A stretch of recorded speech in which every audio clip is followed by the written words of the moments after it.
second one was going to build the third one. I didn't take no money. Let the fourth one be built. Let the fifth one. I went all the way to 50 stores before I took a check. Because I wanted scale. And what was really sweet, you see, Vic taught me this. Even though I'm older than Vic, he taught me this. The multiple was already negotiated in the contract. So when I got to 125 stores, my exit was unbelievable. See? Now, and I was also owner of the Lakers at the same time. I said, Kobe getting a little older. Let's clap for Kobe for me real quick. Yeah!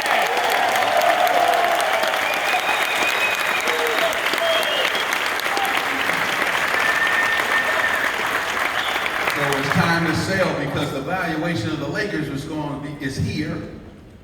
And I said, man, it's time to exit. So I exit Starbucks and the Lakers, and I'm sitting on hundreds and hundreds of millions of dollars of cash. And who would ever thought this little baseball team called the Dodgers sale? And the man that played with the big ball would own a team with the little ball. Not only did we purchase the Dodgers for the team, but we purchased the Dodgers for the TV rights and 300 acres of land. So what am I telling you? What I invest in is multiple revenue streams. Write that down. See, that's what you have to understand. If you want Vic's life, you gotta write this down. Make money when you sleep.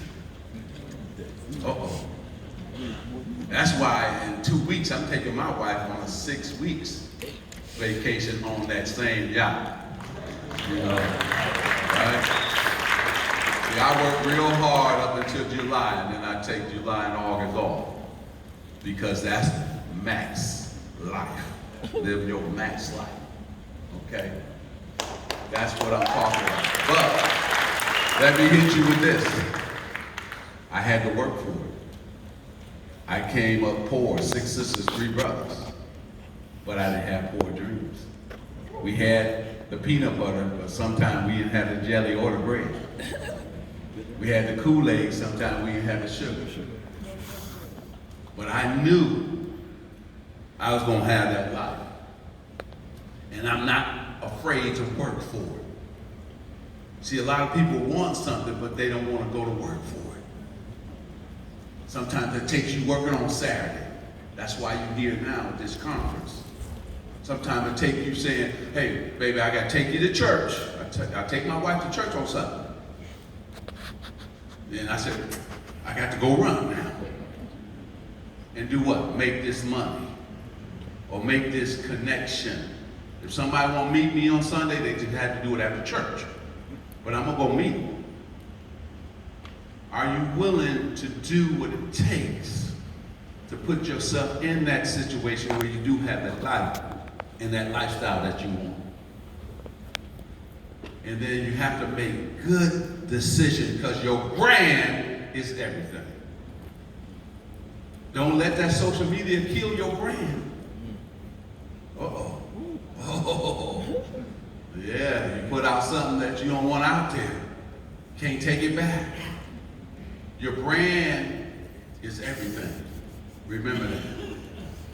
So anytime I make an investment with you, I'm gonna look at your page.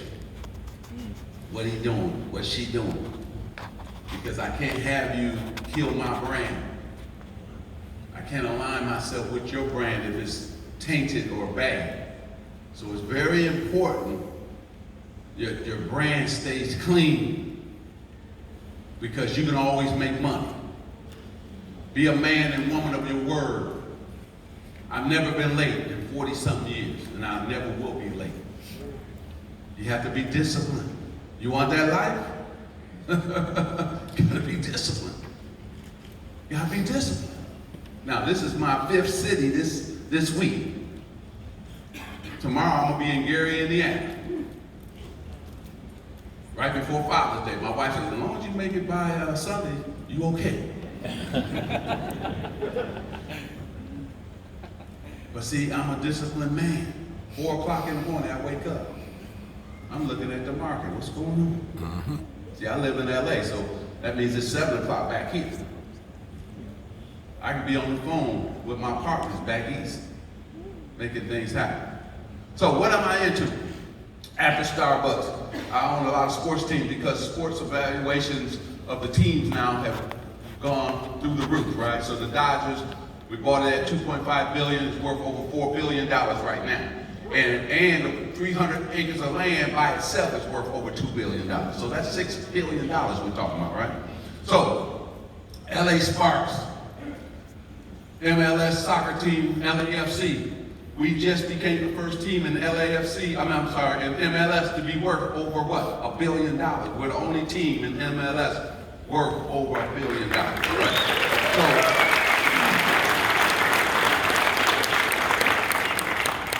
Esports, Team Liquid, same thing. You know, it's a worldwide sport, wonderful. So then from there, I have a financial services company, Equitrust. When I bought it, we were at $14 billion. Now we're at $26 billion in 4 years, growing. Vic and I had a conversation in the back where his company just exploded over COVID. Guess what? My company did the same thing. My sports teams, no revenue.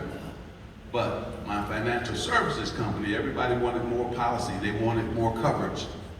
We exploded over COVID. Now I'm in the infrastructure. Somebody told me, imagine, it's going to be a $10 trillion opportunity in the next 20 years. I wrote that down. I didn't know nothing about infrastructure, but I wrote it down. I went back to my office. Team, get on it. Sure enough, they brought me back situations that said, this could be unbelievable. So right now, only minority right now in it. Anybody flew out of LaGuardia, the new terminal there, right here. That's my company. I partnered with a company out of Spain called Ferrovial, and we just turned LaGuardia, that new terminal. It's unbelievable. Matter of fact, we're going to win an award. That was a $4 billion opportunity. Because of that opportunity, we just won Kennedy, a $10 billion opportunity. We're going to build 15 new gates at Kennedy Airport. But also we create a lot of jobs, and also I give a lot of contracts to minority and women-owned firms. So when you think about the magic, man, that's the numbers I'm playing in. I used to play in the M word. Now I play in the B word. I went from the millions to the billions. What a blessing. Little boy had holes in his tennis shoes when he was out there on that basketball court, but I was still killing him though. I was still doing it. And now we're talking about infrastructure. We just won the biggest cargo deal in Los Angeles. A $4 billion opportunity, my company, we just won that. So when I think about max, live your max life. See, I didn't want that just for me. I wanted that for my family and my kids. And this is what you're trying to do, pass on wealth to them. This young couple right here, Vic and his beautiful wife, I saw their beautiful kids back stage. Guess what? Daddy and mama gonna hand over the keys to the company. See, that's what you want. You want to create wealth so that you can pass it on to your kids. Now, before you go, I want you to do this. Everybody in here, write this down. You're going to do a SWOT. Okay? SWOT. Very important. I do 2 SWOTs a year. I do a SWOT of myself as a CEO, and then I do a SWOT of myself as a man. I want to be better. I'm not the same dude I was in 22. I'm better. Every year I strive to get better and better and better. If you want to be successful, you have to get better and change every single year. So S stands for strength. That's what S is. W is weakness. So you want to move the W over into the S column. Don't lie to yourself. If you're weak at something, then you got to get better and stronger at it, right? I'm gonna give you an example. I was a control freak. Because I know if it's in my hand, we don't win. Man, I don't apologize for that, but I get it. I had to let the reins go. Let my executive team and my partners do their business and do their job and not micromanage them. I had to do that, and I've changed. And guess what? It's been better for our company. So that was a weakness of mine that I had to move into the strength column. Oh, for opportunities. What's opportunities for yourself? What's out there, right? And T is threats. Opportunities and threats. So what I want you to do when you leave here, starting on Monday, I want you to get all the notes that Vic and whether him, his team give you, but also you're going to start doing this SWOT of yourself. You got to get better, right? And self-evaluation is the hardest thing we ever will have to do in our life. What's up, little man with this tie on? Come here and say hello to me. Come here. Come here and say hi. Give me a high five right quick. Come here and give me a high five, because that's cool. You look good, too. You look good. Give me a dap. Bam. There you go. Come on, sweetheart. Give me a hug right quick. All young people. I like young people around, because I know you're going to be rich one day. I see how she dressed. She's going to be rich. How are you? Give me some knuckles there. Bam. See, when I saw 2 black businessmen in Lansing, Michigan, I didn't know we could own buildings and businesses until I saw them. And when I saw them, I got up under them. Write this down, mentors, mentors, mentors. See, if I'm you, and I know this dude, shoot, I'm running up. Vic, help me out, bro. How you get there? What was your strategy? See, you can't be afraid to go and ask somebody to help you. Because the blessing is you don't know right now. But you're here for a reason. See, I'm never afraid to ask somebody for help. I'm 63. And I'm not afraid to ask anybody for some information or help. Young people know this social media game way better than I do. So, come on, teach me. My daughter said, Dad, you gotta take the picture like this, like this, like that. I gotta crop it and all this. Honey, teach me, teach me, teach me. See, sometimes we get so much pride that we think that we can't learn from somebody, that we can't grow. I didn't come up with infrastructure. I was at a conference like this and somebody said, it's the way the world is going right now. What happened? A bridge just fell in Pennsylvania. Philly. Guess what? Somebody's gonna have to rebuild that. Trains are falling off the track. See, that's how I got into infrastructure. Am I an expert at it? No, but I hired 10 experts. Write that down. Don't hire your family. Don't hire your family unless they got expertise. And I'm serious. The number one downfall to minority-owned businesses is they hire that family that don't have the expertise. Nobody not saying not give them a job, but you can't give them this job. And I'm being serious with you.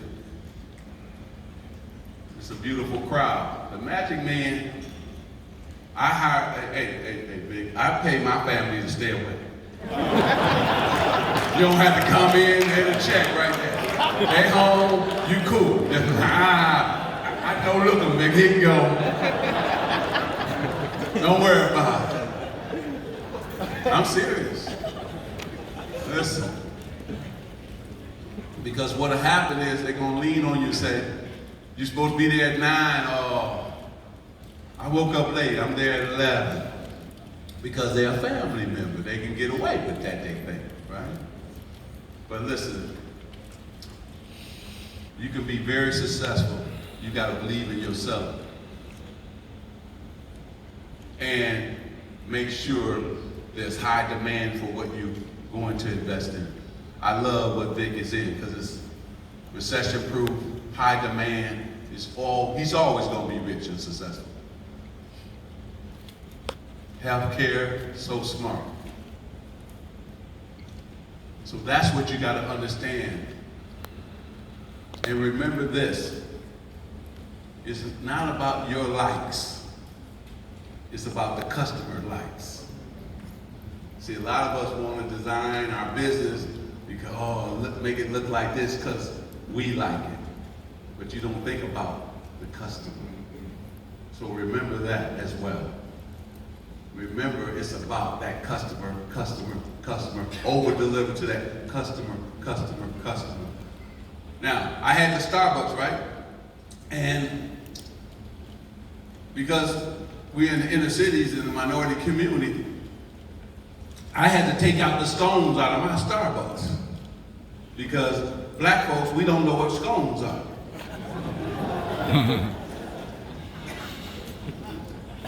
And because of that, if I had left the scones in, I would have lost money. So I had to put in peach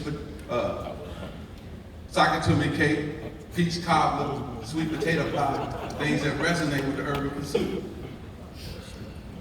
See? Stand on up, young lady. What's your name? What's your favorite music group, Sarah? I don't have one. I listen to orchestra music. Okay, what's your favorite orchestra music? A violin. Okay, violin. I had to take the violin out of my Starbucks. What'd you say? Is that white? Is you white? No.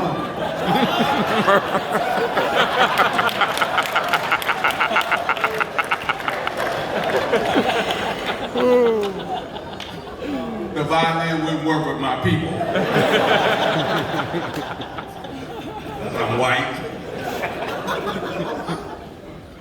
Our music is a little different. So I had to put in Beyonce, Michael Jackson, Prince. Why am I telling you this? I know my customer. Listen to what I'm saying. I know my customer. Vic knows his customers and the clients and the patients.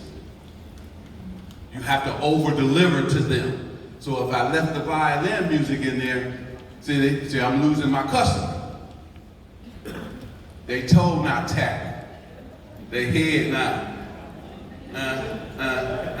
You saw Vic on the yacht doing I said, ooh, Vic. Vic, it was so funny, you know. I went to a Miami Heat game, and LeBron was playing at that time, him and D-Wade with my boys.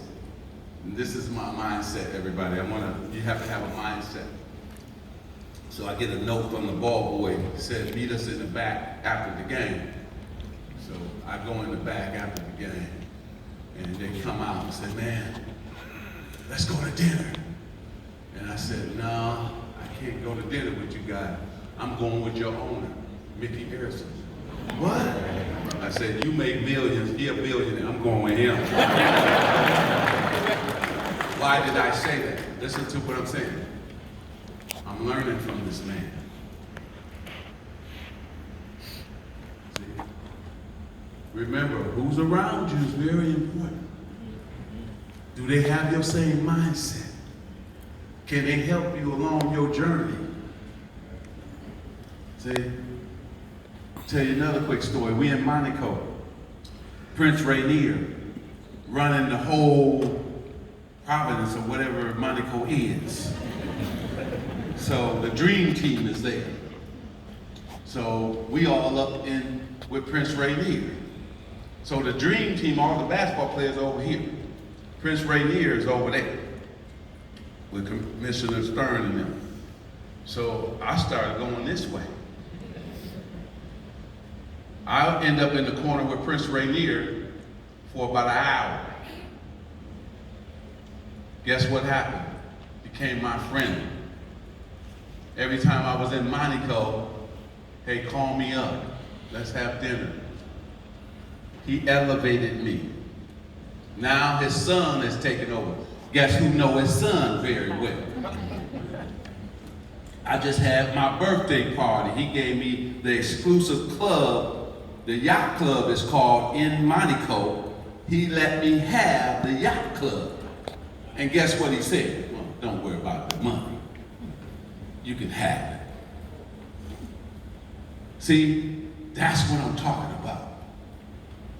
You want to go up? You got to get around the right people too. That's a part of this too. Remember, girlfriends and guy friends sometimes can say, oh, girl, you can't become. See, I never went around people who, oh, imagine you can't become a businessman. A lot of players told me I couldn't do what I'm doing. A lot of players probably told Michael Jordan he couldn't do what he's doing today. And now you know what those players say? Man, wow. I should have listened to you. I should have ran with you.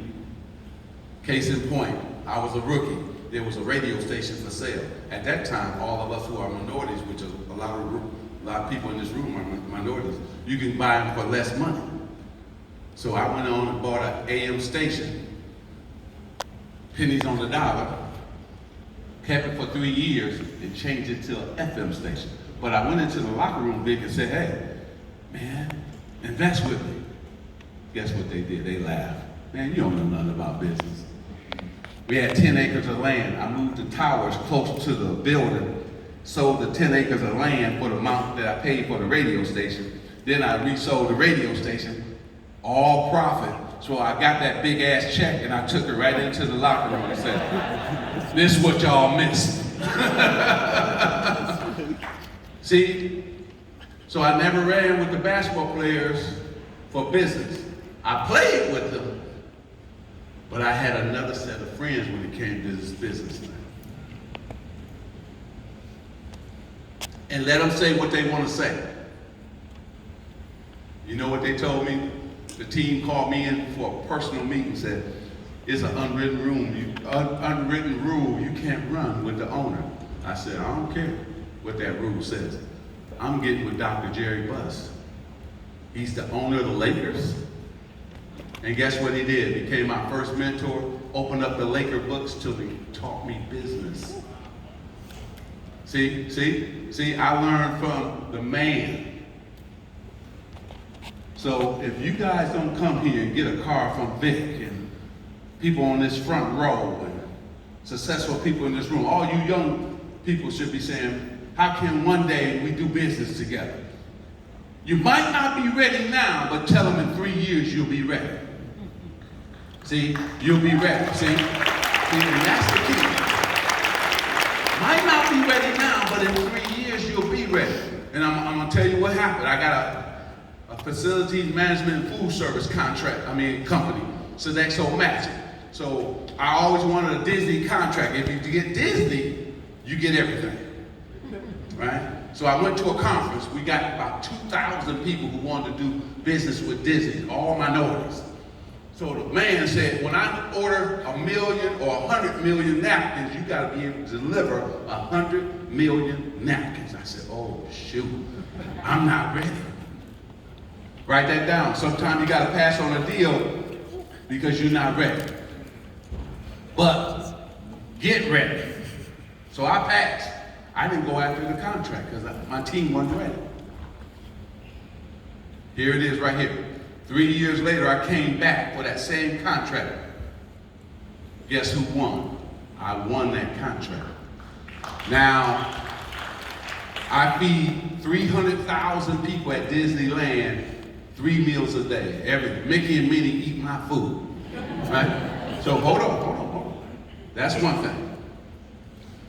Now, the biggest contract is in Disney World. That's a city unto itself. I told my team, if we over-deliver, write that word down. That's the word I live by. That's in my office. Over-deliver. We're going to over-deliver to the clients, to the partners, to the community. We over-deliver, we'll get the retention that we're looking for, right? So sure enough, 3 years, we over-delivered to Disneyland. The Disney World contract came up, and I won it. So now, I got the 2 biggest contracts, right? So that's 400,000 people at Disney World. And everything is underground. So we had to have special vehicles to take to people who are really on those computers running the park every single day. And we had to feed them underground. They can't even come out to the commissary. It's really amazing how they run that park, and that I'm a part of that. Now, I've been on the road all this week. Why? Because I have Atrium Health, 2 hospitals. I just came from Bristol Myers Squibb yesterday in Trenton, New Jersey. I serve food for all the employees there. Tomorrow I have Gary, Indiana, because I do K through 12.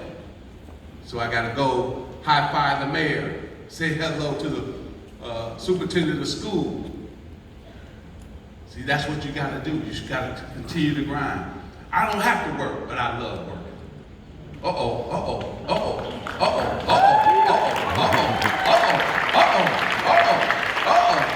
I'm passionate about what I do. See, I'm passionate. I bring the fire every single day. That's why I wake up at 4 o'clock.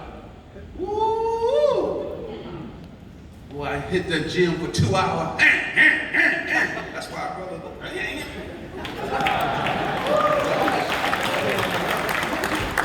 And then I come with it. See, love, passion for what you do, you got to have it. And your team got to see it because they follow you. Everybody follow Vic and his wife. They know what time it is. Right? And write this down. Everything you do got to be about excellence. Excellence.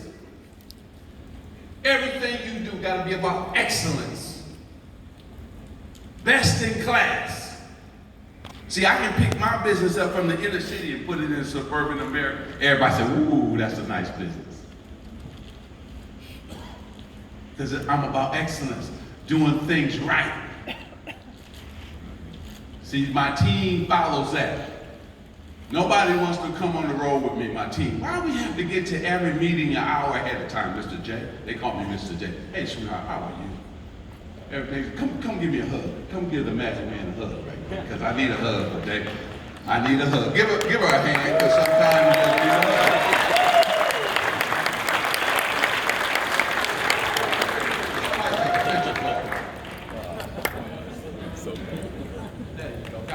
God bless you, see?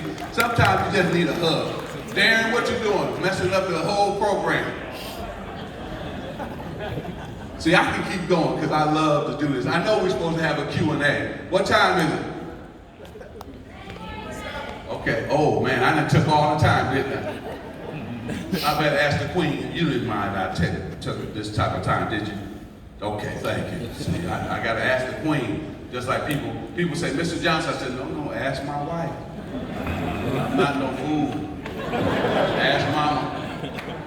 All right, what we're gonna do, I'm gonna change it up. I hope Vic don't mind. I'm gonna allow you to ask me some questions for 5 or 10 minutes. Vic, let me do that, okay? All right, if you got a question, yes, go. And I'll holler it out. Come on, go. Yes, great. What's your name? All right, sit to the people so they can hear. Roger. What you just said, question. You spoke about all your wins, and I think that's an amazing accomplishment. But can you talk about a loss and then how you fought through that? Great question. So, one of the losses I'm still mad at. So, Lord. I had just beat Larry Bird in the 1979 NCAA championship. And matter of fact, that game is still the #1 watched basketball game in history. So we should clap for that.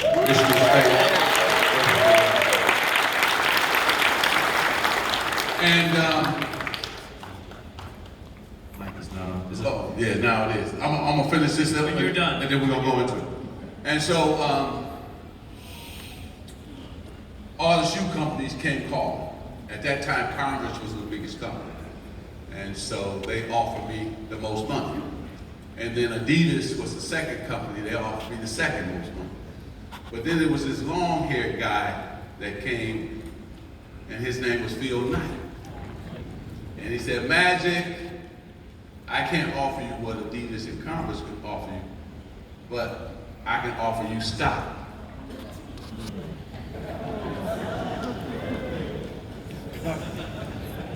I could not be the Magic I am now then. And I grew up poor, so I took the money.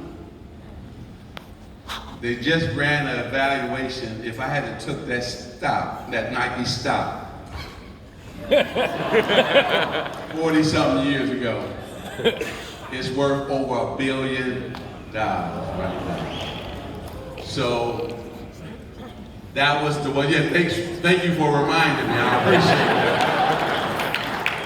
it. But you know what? I'm gonna give you something right now. This is how life works. I'm not doing too bad. And why do I say that? For 32 years, I've been taking my wife to Europe on a yacht. We sailed for 6 straight weeks. Not doing too bad. So God is good. All right, go ahead. Come here, that was a great question. Come here, let's get a picture right quick. That was a great question, because that's the fair.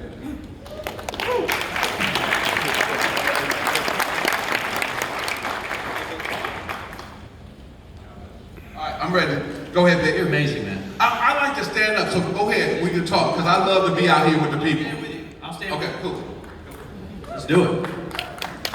So, Magic, you talked a lot about working on your business, not in your business. So for day one, for me, when I started Blackstone, for example, every decision I made was, how do I replace myself? How do I replace myself? How have you applied that strategy in your businesses? Because a lot of people that are here today are trying to get out of being in your business. How many of you guys are in your business today? That's a lot of people, right? And you want to get on your business. You want to be able to operate your business like he does from above. He's not going down to the Starbucks and handing out scones and coffee, okay? He's working on the business. And so everybody's got to really start changing their mindset about how you switch from being in it to on it. Well, I think first you have to be in it first. Correct. Because we all start there, right?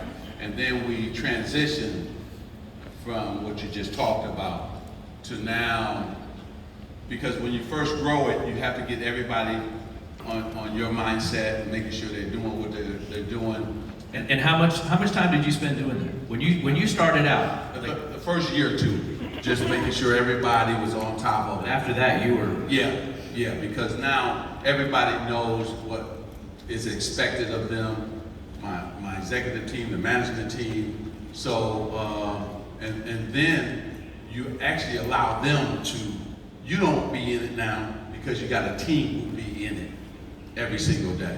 How many of you guys are still in your business 3 years in? Hey, raise your hand. If you're still in your business, you're still running the day-to-day, you're in the business 3 years in. Mm-hmm. But again, it's not a bad thing until you're actually ready. Okay, so make sure you're ready and make sure your team, not just you're ready, your team is ready, right? For you to now go and do something else. Okay, as long as you know you got a great number one that can manage the day-to-day, the operations, then you're fine to let go, step back. But if you don't have that great person that you trust, then you have to stay in it until you get that person. And so for me, I was always training, making sure I had that person, and they were right. We're always grooming the next. That's right. Always grooming, training, making sure they're ready, and then send them on off. How did you find talent? What did you look for? Oh man, you know what's funny? I stole a lot of employees from different companies. I would go to speak, and I hear somebody, I said, oh, come here. Guess where I took a lot of people from? Disney. Because Disney trained people better than anybody. So a lot of people who used to work for Disney work for me now. And then in infrastructure, you check this out. We are not even close to being number 1, 2, 3, 4, 5, 6, 7, 8, 9. No, we're number 10 in infrastructure. So I had to go outside America to get some of the top people, and then also add people from this great country that we live in. So a lot of people I got from Australia, different, because they're the best. See, you got to get experts, and then you roll everybody else up under them. So, so sometimes you got to go outside and just grab the best and make sure that you're going to win. And we're winning big time. And so don't be afraid to go get talent and pay them. Very true. See, you know what the person told me? He said, Irvin, you think you're the best basketball player? I said, yeah. Then run with the best people. Hire the best people. Because sooner or later, if you don't, you're going to have to go back and get them anyway. Right? So.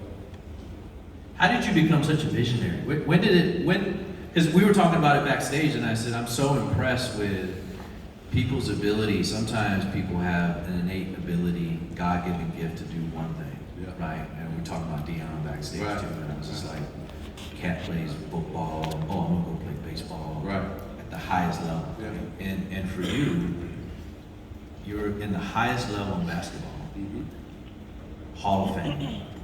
And then you go into the business world, and then you're Hall of Fame. Right. I mean, you're in the beast, right?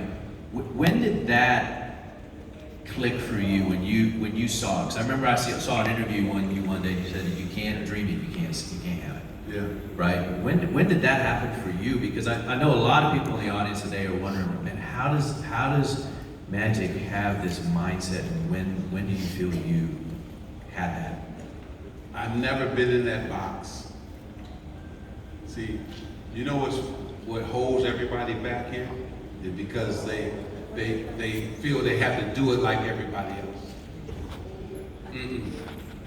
I've never been in a box. You can't make money in the inner cities and be in a box. So everybody, you gotta think outside the box. And so I've always been a dude who chase their dreams and make them come to fruition. I told everything in 3 years. I got on my friend's jet. And I said, ooh, man. Ooh, you know, I saw you on the jet in the video. I said, look at my boy on the jet. And I said, dang, I want that. I want that. So I had my team research the jet. What it costs, how much it costs to house it at an FBO, what's the insurance going to be? Good. All right. I went home, Vic, and I told my baby, I said, baby, I'm going to have a plane in 3 years. Give me 3 years. See, I do everything in 3. I said, I know how much it costs. I know how much it costs for the FBO to manage my plane. 3 years I got a G3, and everything is good. See, that's who I am. See, I didn't go unrealistic. Oh, I'm gonna have one tomorrow. That's unrealistic. I wasn't ready. My money wasn't long enough. See, be real with yourself. I wasn't ready. But in 3 years, I was gonna be ready. So, there it is. So for the last 20 years, I've been having my own plane. But I put myself in that position. Right. See? So think outside the box. You gotta get uncomfortable. You guys gotta get uncomfortable. Say it again. Get uncomfortable. If you are not getting uncomfortable on a daily basis, Like you're at this point, like, oh, okay, I'm making money, it's good, I feel good, I'm getting good. And you don't find that other thing that is gonna stretch you, Yes. that is gonna put you a little uncomfortable, and you're like, you feel it. Like you're having to do an extra 2 reps, 3 reps. Oh, you're preaching now. Yeah, you're not gonna get there. I'm just gonna be honest with you. You're not pushing yourself on a daily basis to be uncomfortable like this. This is uncomfortable. You guys understand what it takes to put something like this together? You don't think when we call Magic's team, like, hey, we want Magic, you don't think that was uncomfortable? I was on Magic, like, who the hell is this kid? You don't think that was uncomfortable? And it's okay. It's okay. You need to challenge. You need to challenge yourself. And it's okay. But I love that, man. That's a golden nugget right there. See, embrace change. You got to embrace change, or you're never going to get there. It's hard. What he just talked about, because you got to go to another level you've never been before. And sometimes you got to leave a lot of people behind. Oh, he went there. They don't want to hear that one. Hey, you got to leave some people behind. All the time. I think I have 1 or 2 friends, 3 friends. Some of them are right here. Yeah, there's 5 of them right there. Whoa! Magic Johnson! One man! One man! The limousine ride! Driving just fine! He's stealing, wheeling, dealing, son of a gun! Is having a hard time holding these crocodiles down. That's right. So I want to ask you one question. Yes, sir. You're the Magic Man. And by the way, I hate Larry Bird. You beat him in college. You kick his ass in the pros. You're the man. You're the man. So, being the biggest Laker fan of all time, do we get Damian Lillard, Bradley Beal? Who do we get? We gotta get one of them. I know that. So we can come back. Give it up for the man. Stand on up and give it up for the man.